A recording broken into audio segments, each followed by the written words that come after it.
سے نہیں بچا پائیں گی، اس کے روزے بھی اسے جہنم سے نہیں بچا پائیں گے، اس کے صدقات و خیرات حسنات بھی اسے جہنم سے نہیں بچا پائیں گے۔ ایک طرف کم نمازیں ہیں، کم روزے رکھتی ہے، کم نیکیاں کرتی ہے، لیکن زبان کا صحیح استعمال کرتی ہے، ایسی عورت کے بارے میں اللہ کے رسول صلی اللہ علیہ وسلم نے بیان فرمایا کہ وہ عورت کیا ہے؟ جنتی ہے۔ آخری بات بیان کر کے میں اپنی بات کو ختم کرتا ہوں 1 منٹ کے اندر۔ ابن قیم رحمہ اللہ بیان فرماتے ہیں کہ قیامت کے دن ایک آدمی کو لایا جائے گا،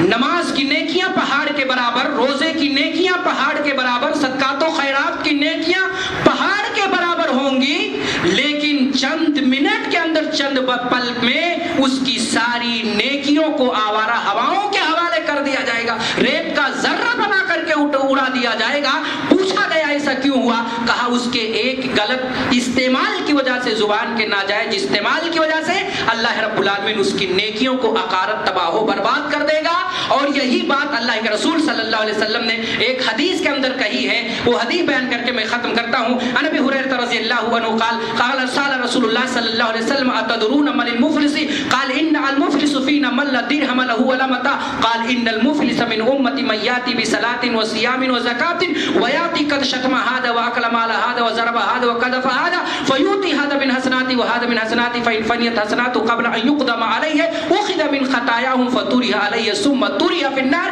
مسلم شریف کی روایت ہے، اللہ کے رسول نے پوچھا اے میرے پیارو تمہیں پتا ہے غریب کون ہے؟ کہا غریب وہ ہے جس کے پاس پراپرٹی پیسہ روپیہ نہ ہو۔ اللہ کے رسول نے کہا سنو میری امت کا غریب فقیر وہ آدمی ہے جو قیامت کے دن آئے گا، نیکیاں اس کے پاس ہوں گی، نماز کی نیکیاں ہوں گی، صدقات کی نیکیاں ہوں گی، روزے کی نیکیاں ہوں گی، حج کی نیکیاں ہوں گی، لیکن ساتھ میں اس نے کسی پر تہمت لگا دیا ہوگا زبان کے ذریعہ، کسی کو گالی دے دیا ہوگا، کسی کو مار دیا ہوگا، کسی کے حصے پر ناجائز قبضہ کر لیا ہوگا، اور سارے لوگ اللہ رب العالمین کے پاس دعوے دار بن کر کے آئیں گے۔ کوئی کہے گا اس نے مجھے زبان سے گالی دی تھی، اس نے میری عزتیں نیلام کی تھی، اے اللہ آج تو اس سے میرا بدلہ دلا۔ اللہ کہے گا اس کے پاس کچھ بھی نہیں ہے، لیکن یہ حاجی صاحب ہیں، یہ نمازی ہیں، صدقات و خیرات ہیں، ان کے پاس پہاڑ کے برابر نیکیاں ہیں۔ جاؤ اے مظلومو اس کی نیکیوں کو اپنے ظلم کے بقدر لے لو۔ اور یہاں تک کہ کچھ ایسے لوگ بھی آئیں گے جس پر اس نے زبان کے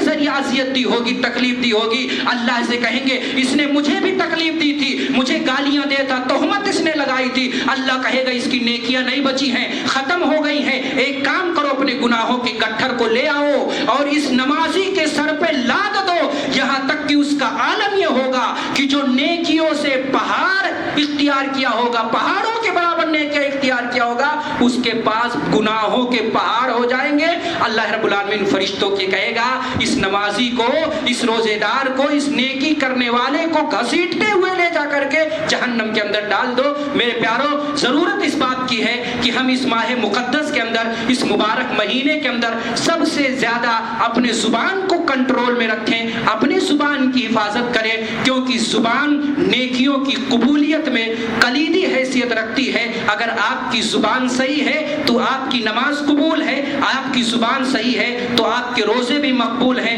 زبان صحیح نہیں ہے تو نہ روزے اللہ قبول کرے گا، نہ نماز کے اندر جو ثواب ملتا ہے وہ ثواب آپ کو فائدہ پہنچا پائیں گے۔ اگر ہم اپنی نیکیوں کو محفوظ رکھنا چاہتے ہیں تو اپنی زبان کو محفوظ کر لو، وہاں بولو جہاں بولنے کا حکم ہے، وہاں